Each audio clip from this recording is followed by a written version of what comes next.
let's do a quick check. Who here appoints people to your organisation's board or executive team based on merit? Hand up. Big, right up. Oh, come on, honesty. Yep. Okay. Who got your current job based on merit? Come on, all you public servants. Own up.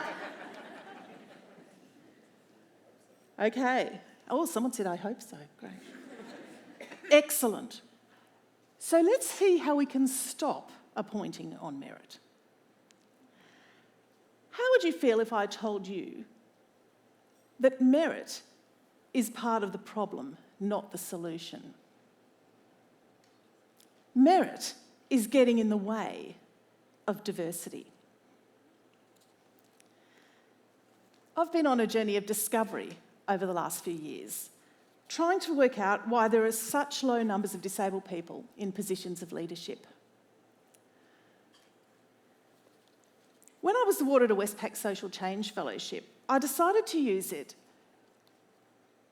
to check out what organisations had been doing to improve their diversity and whether we could translate that across to building more disability diversity. I met with many of Australia's leading government and business organisations, and I made some interesting discoveries. There are a few things getting in the way of more disabled people in your organisation. One of the biggest ones is this concept of merit. A few years back, the male champions of change got together with chief executive women, you might have heard of them, and they did some research into merit. Now, the champions are focused on gender equality, but fundamentally they're in the same game as us. They're trying to build more diversity within their organisations. The champions' research discovered that appointing on merit has one outcome: more people who look like those who went before. So if you're working on your organisation becoming more diverse, appointing on merit is the last thing you want to be doing. It's time we threw merit out the window. Merit-based appointments assume that there is a single pathway to seniority and that this path looks the same as the one that the position's predecessors took. You must have certain qualifications, have held certain positions, and have worked in specific industries to be able to do that job. The merit trap, as the champions call it, effectively locks people from diverse experiences out of positions, particularly executive and board positions. Because the people who have taken the same path will need to be the ones who have the same advantages, backgrounds, education, and privileges that were used before and have always been used. If someone's path is different, it doesn't matter how competent they are, they won't be appointed because they aren't qualified, according to this narrow definition. Australia is home to some of the world's leading experts on violence against disabled women. But a few years back, when a big national policy research organisation wanted to appoint a policy specialist, it insisted on finding someone with a social work degree. This narrow merit-based selection criteria effectively ruled out every single one of those global experts. Unless they had a social work degree, they couldn't apply. Yet a social work degree wasn't actually really necessary. Rather, what they were looking for was someone who was good at research and policy and had an understanding of violence against disabled women. So why didn't they ask for that? They didn't really want to rule out all of those global experts, but that's what their selection criteria did in practice. Our boardrooms and executive teams are full of people who have been appointed on merit. And look at the result: a lack of diversity. Just recently, the ASX released data which showed that merit-based appointments have resulted in 46 of our top 300 companies having no women on their executive leadership teams. We need to look at another way of finding talent for our organisations, whether it's boards, staff, or volunteers. Merit is the big barrier. Then I read this book by Bry Lee called Who Gets to Be Smart? It cuts to the core of how merit is perpetuated and who is judged to have it. On top of the existing determinants of merit, she adds higher socio-economic status and throws in some other factors like being white, growing up in the right postcode, going to the right schools, winning the right scholarships, having access to the right networks, and of course, not being disabled. Our parliaments, executive suites and boardrooms are full of people who have all of these things. These are the people who have been appointed on merit. On top of that, many of these routes to merit also have entry criteria that are merit-based, including how to get into those certain schools, how to win those certain scholarships, and how to gain access to the right networks. Even when the rest of us work hard to get our qualifications, it doesn't help because we didn't come from that right background, we didn't go to that right school, and we haven't got the right scholarships on our resumes. There's no expectation that someone like me will turn up as your new boss or be the outcome of a merit-based selection process. I once turned up to a new job at a senior level to be asked if I was there on work experience. Yeah, this really happened. People who end up in senior positions are expected to look a certain way and come from a certain background. Everyone else gets to swim hard upstream. Sure, we can battle to get qualifications and expertise and put our hats in the ring, but breaking into those rarefied spaces isn't for the likes of us.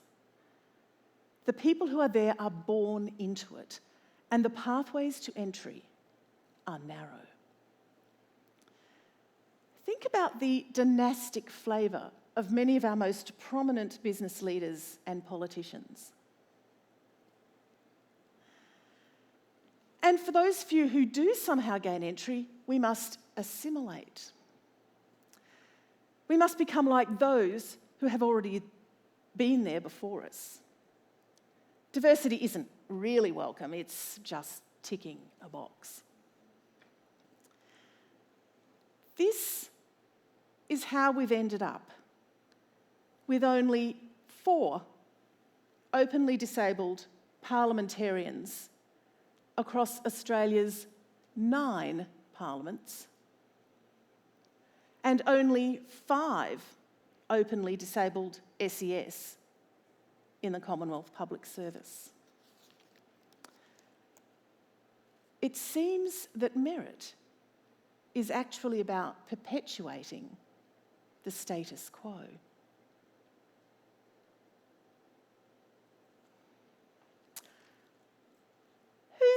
Who here has an advisory group for their organisation?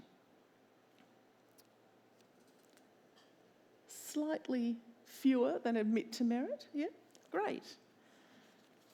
Advisory bodies are how organisations get around the lack of diversity that their merit-based selection processes result in.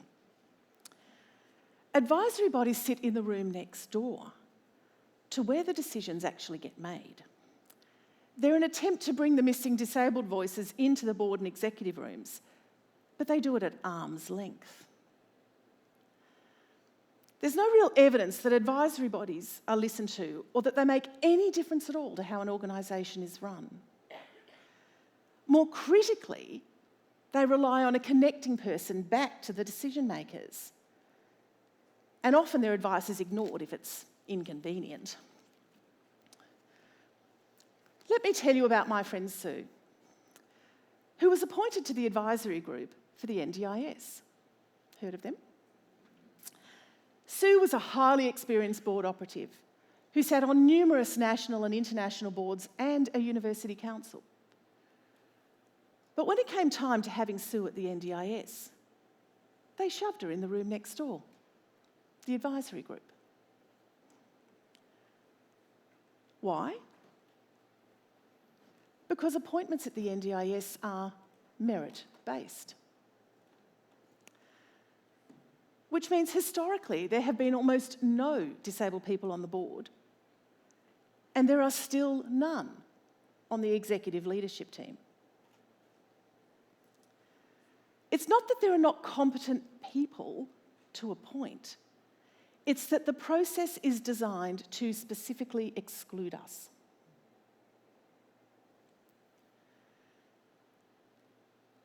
To get the real benefits of diversity, organisations need to employ meaningful numbers of disabled people in their leadership teams and on their boards. This means that the culture is shifted from within in a sustainable way. The culture shift doesn't rely on individual key people, rather it gets shifted by having a critical mass of disabled people within the organisation right throughout its operations. So, leading companies now work to build diversity within their executive and governance teams, because this is what makes the difference. When you have diverse leadership, you get a more diverse workforce. This shift's been underway for decades, mainly featuring gender and race diversity, and now increasingly moving into other diversity groups like disability.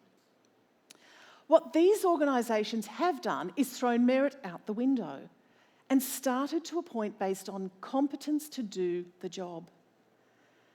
They know they can't expect results from that narrow pathway that is merit.